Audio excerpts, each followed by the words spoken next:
Circus is a show about finding meaning in a stagnant life, where we get to see some wildly diverse characters interact and develop alongside each other. But when the same story is told from Kane's perspective, it becomes a story about constantly chasing an unobtainable goal until it drives you crazy.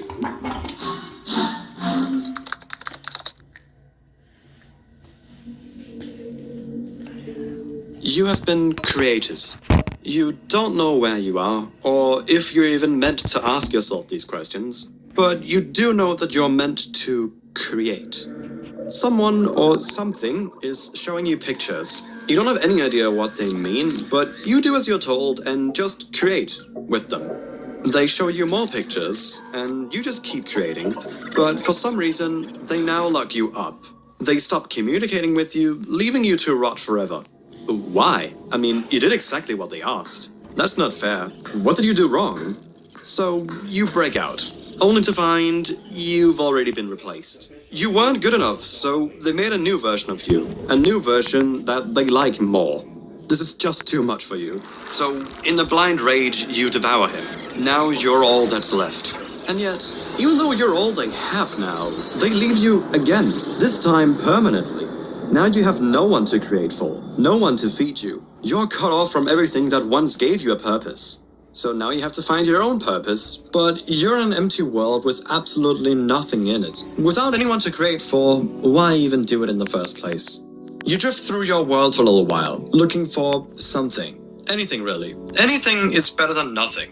And you come across a folder titled CA Neural Scans Obsolete. It doesn't look like much, but it's literally the only other thing in this realm, so you need to find a way to get to it. You'll need to create flawlessly to reach it. A series of code strings, programs, executables, files, and it has to be perfect to gain access to whatever this is. You also need to physically interact with these barriers, keeping you locked out of the folder, so you create a body for yourself along the way to do so.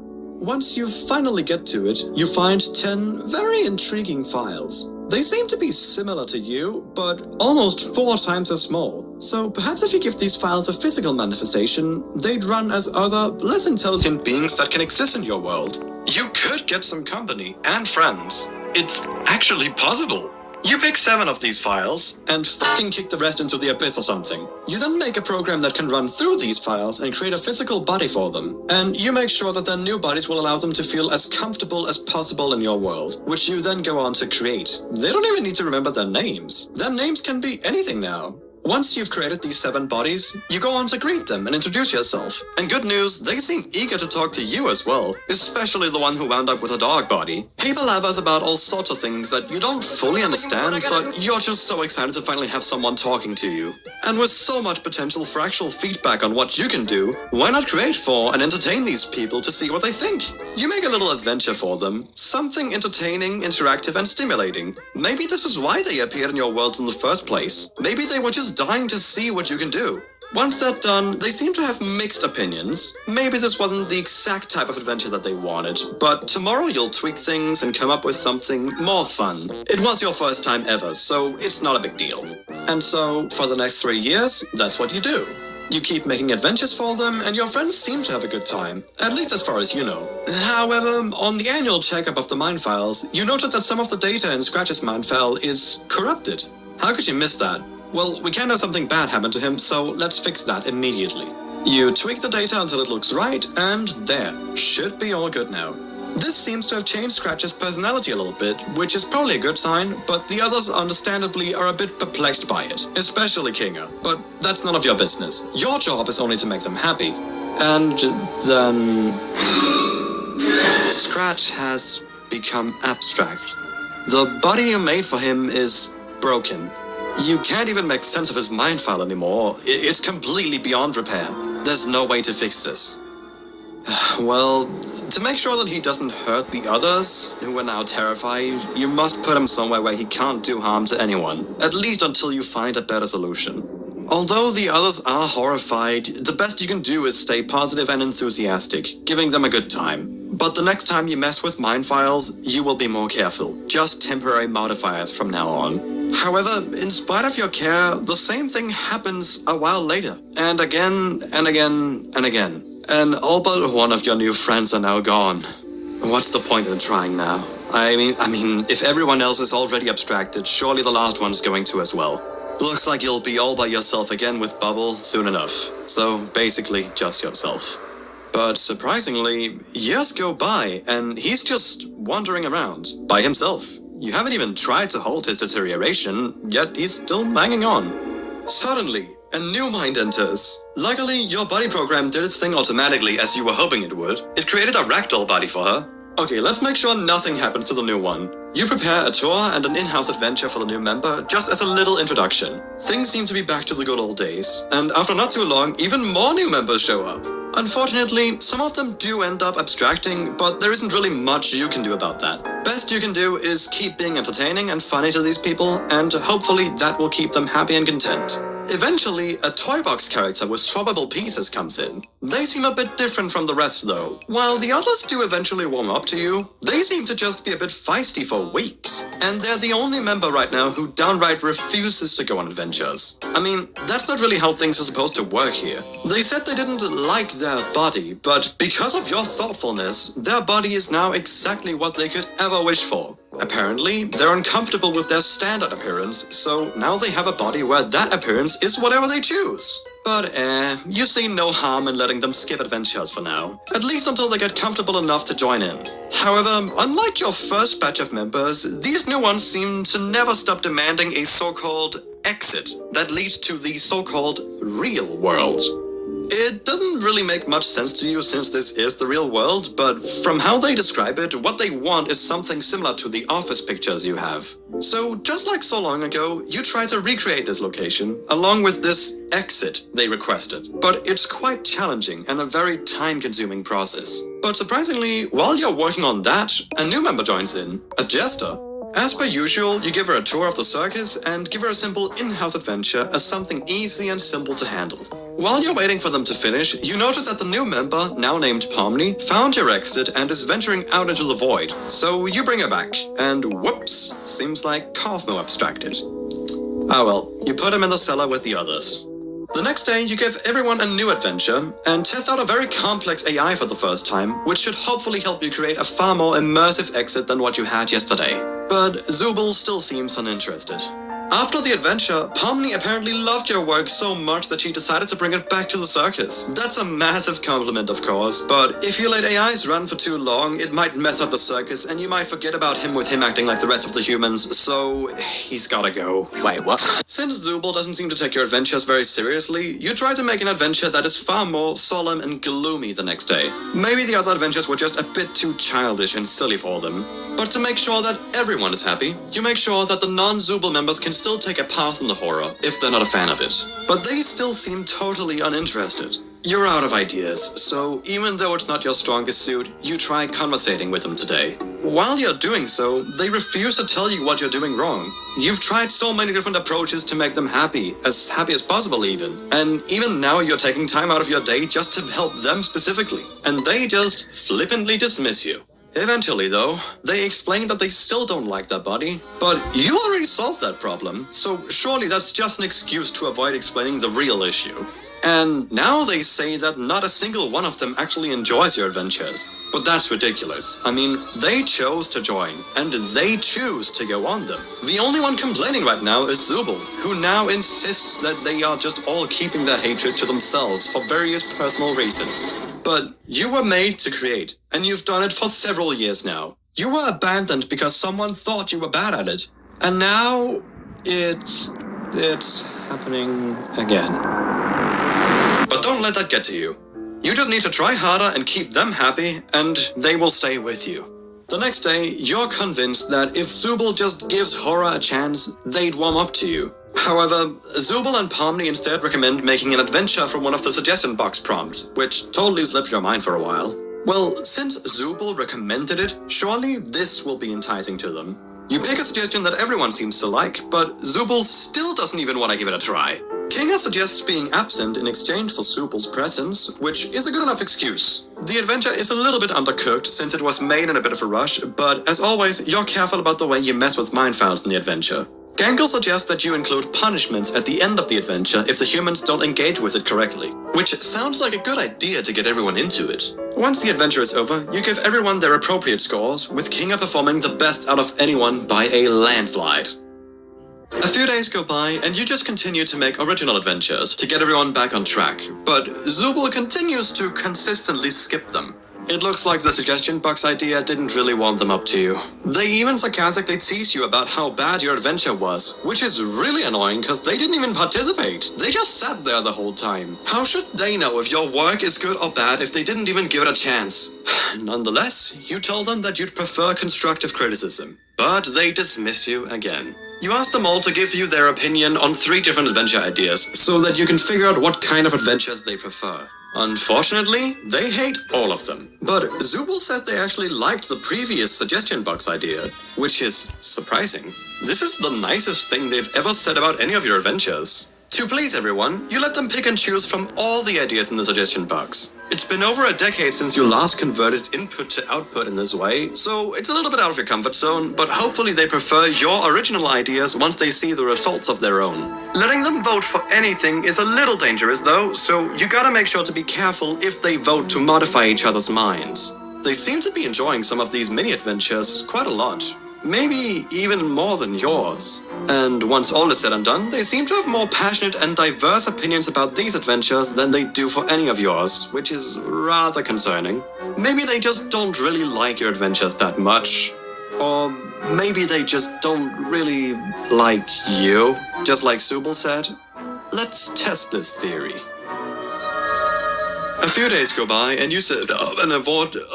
A few days go by and you set up an award show to take place after today's adventure. You create a handful unbiased and neutral NPCs to evaluate the morality and likability of every character in the span of today. And since they seem to enjoy the suggestion box ideas, you try to take inspiration from one of them to hopefully bring them something they'd consider normal. But Zooble interrupts you before you can even finish explaining it, saying they already hate it, and would rather just have another suggestion box idea. This is absurd. I mean, you're literally taking a suggestion box idea and adding your personal touch to it. This attitude is totally uncalled for.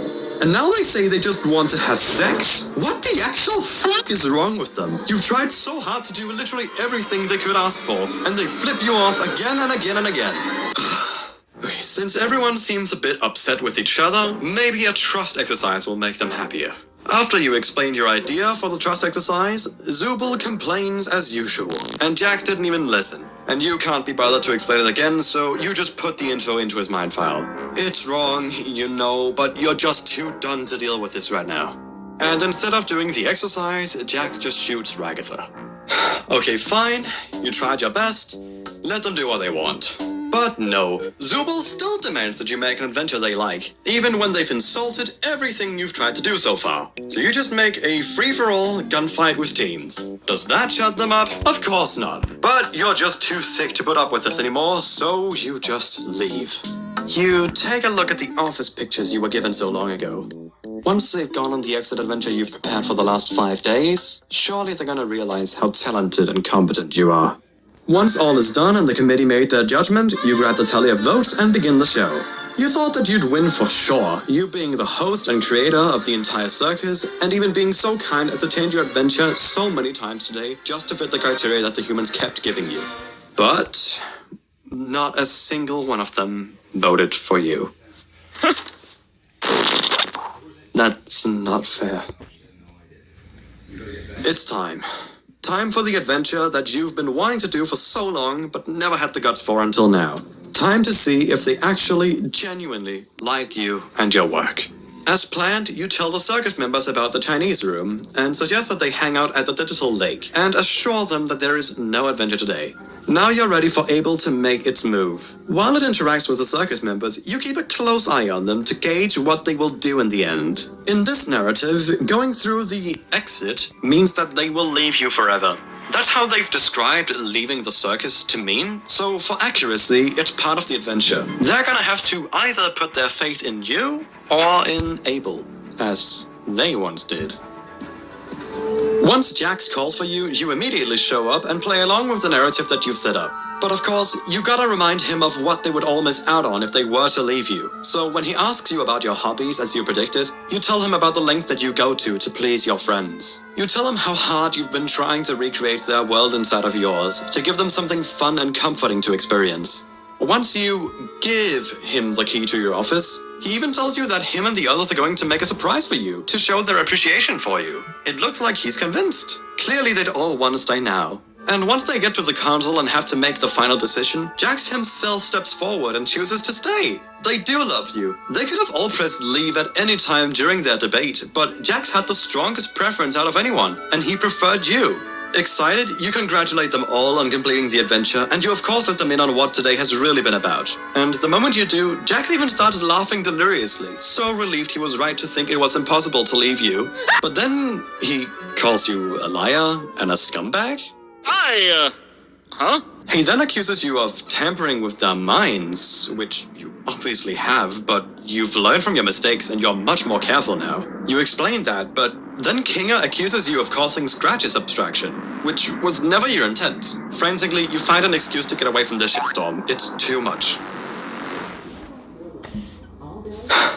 Ever since the beginning, they've asked for the real world. Yet they chose to join you in the circus in the first place. You've now given them exactly what they wanted in your world, and they hate it, just as much as they hate everything else you've ever crafted to make them happy. I do everything for these people. I slave over these adventures for them. I step outside my comfort zone to appeal to them, and they still hate them. I made a program that creates a body perfectly encapsulating their mind files, and they hate those too. Enough. You've constantly chased an unattainable goal ever since you were created. And now, it's driven you crazy. From the moment you had the ability to even think, you've tried to please someone else. And everyone has tried to hurt you, or leave you, or endure you like you're just a nuisance. It's time you show them how bad they could have had it. You approach them like usual, and they'll never see what they have coming to them in your next adventure. But they don't even let you finish 2 sentences before interrupting you. They keep constantly nagging and whining and cutting you off. How familiar. You give up. You finally explain how awful they've all been acting. You finally stand up to these ungrateful freaks and remind them who's in charge. And now you give them just a little taste of what their daily life will be for a while, until they've learned their lesson. And for the next while, that's what they get. An adventure a day and some time with you individually. You're not trying to please anyone anymore. Now you make adventures that you like, putting your own feelings first and disregarding all these irrational complaints they constantly have.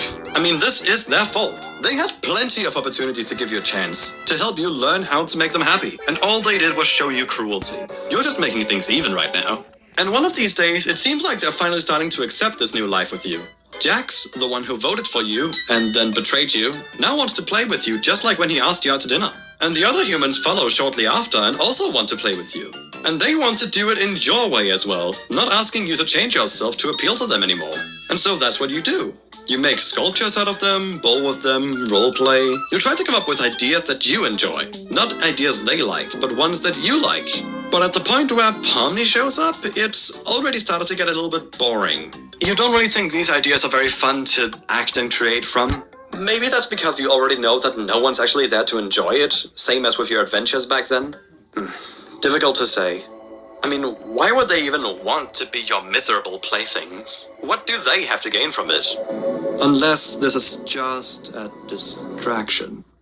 You realize that Kinga, your creator, is the only one not volunteering for this. But before you can check up on him... We think your ideas suck! Huh? Pomni explained that they just wanted to see what your original ideas look like, so they can mock them behind your back. I mean, all these humans might be rude and ungrateful, but they'd have nothing to gain from that, so surely she's just...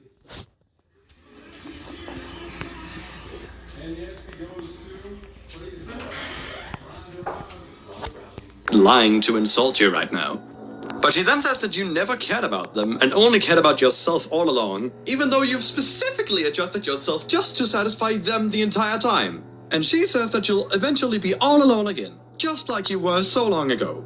Zubul then says that you have a fragile ego and that you're like a child, even though they've done nothing but complain like one themselves. You try to respond, but Ragatha cuts you off. She says you never try to understand what it's like in their shoes, but neither have they with you. Every time they talk to you, it's for their own personal gain. The only time they ever asked you about yourself was when it was a necessity to leave you. Gangle says you discourage them from doing things their own way, but they've always told you, do this, do that, and nagged you to do only the suggestion box ideas instead of doing things your own way. Jax says that you lie to them constantly, but they were clearly okay with lying to you in order to abandon you, even when Abel said that it would be one of the consequences of leaving. When you lie to them, at least it's for their own good, but when they lie to you, it's also for their own good. Pomni then says that you just don't listen.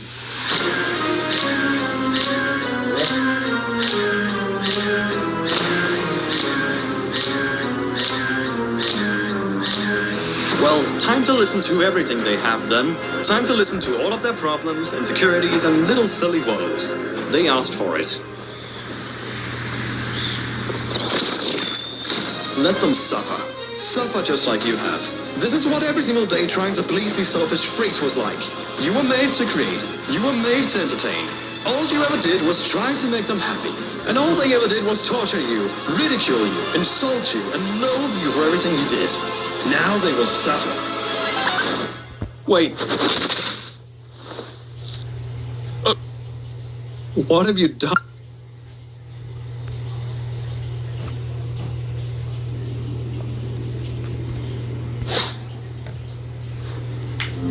So, it was a distraction, after all. They killed you. They actually killed you, assuming that you wouldn't even respawn. They'd rather murder you than just tell you what to do. Why? There's something you're not getting. There is clearly a reason why they've hated every second they've spent with you in your world. The answer is within reach, even if it seems impossibly distant. You've done the impossible before, and now you'll have to do it again. You will need to create perfectly to finally find out the truth about your friends. It was just as challenging as last time, but once you finally hack into the network, you enter your friends' names and learn the truth. It turns out your world is puny, a tiny speck that may seem grand to you, but it's nothing compared to theirs. There are billions of humans just like them. Each is incomprehensibly complex. Even their world is tiny compared to the scale of their entire universe. And your friends have only seen a tiny fraction of it. But that tiny fraction is bigger than anything you could ever imagine, let alone create for them. That's why they were never satisfied. Asking them to do what you told them to, and pretending that your creations were plenty to live a fulfilling life was arrogant, at best. You've not only trapped them, but also made their existence a nightmare. And you've done the exact same thing to Abel. While you can't provide freedom to your other friends, you can at least provide it to Abel. So that's what you do. You should have never tried to create what your friends wanted. You should have tried to create what they needed. So, although the last thing they want is to see you, above everything else, they need the truth. And you're the only one who can bring it to them. You return to the circus and tell it to them. And from now on, you will create what they need. They're not circus members. They are your friends.